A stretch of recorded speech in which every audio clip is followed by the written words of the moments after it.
शादी से पहले करा दी तोर पवन शादी से पहले करा दी तोर पवन नवकैया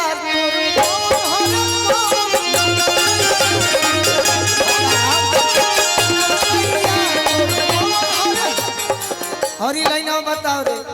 के हरे कौन नौकैया आप नहीं ना है लग तो रहा है आप ही हमको शक हो रहा है। अरे हम वही हई हम लोग बोले ये नहीं तो हम लोग रहेंगे बीच में पिसाएंगे आपको बुरा लगेगा ना ऐसे मत बोलिए हम लोगों को सब लेकिन सच में बता रहे गोलू राजा नौकैया रे बोले है ना नौकैया आप ही है नया यार गोलू राजा। अरे भाई रह रे हम तो जने नहीं है कि पेशाब करे गई भी आई मैदान को के आ गई अब के जाना तनी के मुंह पे के आवती है अरे नवकैया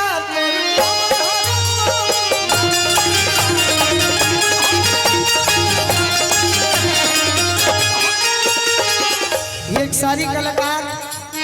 मजाक करना इनका आदत तो आपसे नहीं करेंगे तो भैंस कैसे करेंगे खाली उन्हीं से रगड़ा रगड़ी होई रुक तोरा के बोला हमार ना सुनो रुक रुक रुक तिवारी जी रुक तनिका नाम बताओ रे लाइनवा पवन सुख अरे कौन सुख पावे खाती हमारा के तोरलू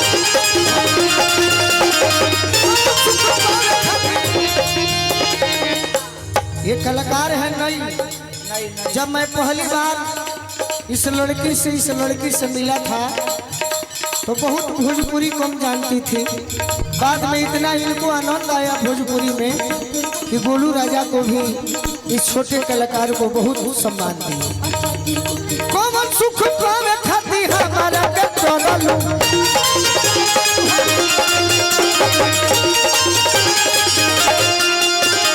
प्यार के कटारी हमरा लाद में घुसलू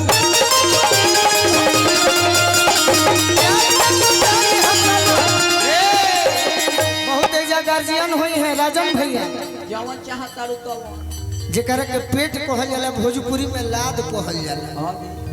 प्यार के कटारी हमारा लाद में घुसरलू बाकी हल्का में मत लिह प्रियंका जवन चाहता रु तवन होई न तवन अरे नवक पे यार तोर पवन हर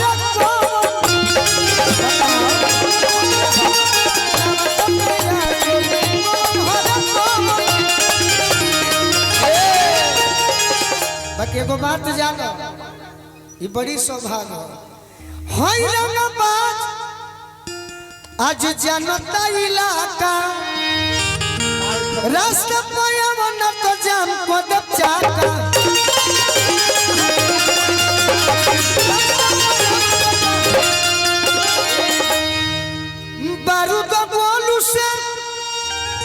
बारूद बोलू से उड़ा दे तोर भवन अरे नमक पे यार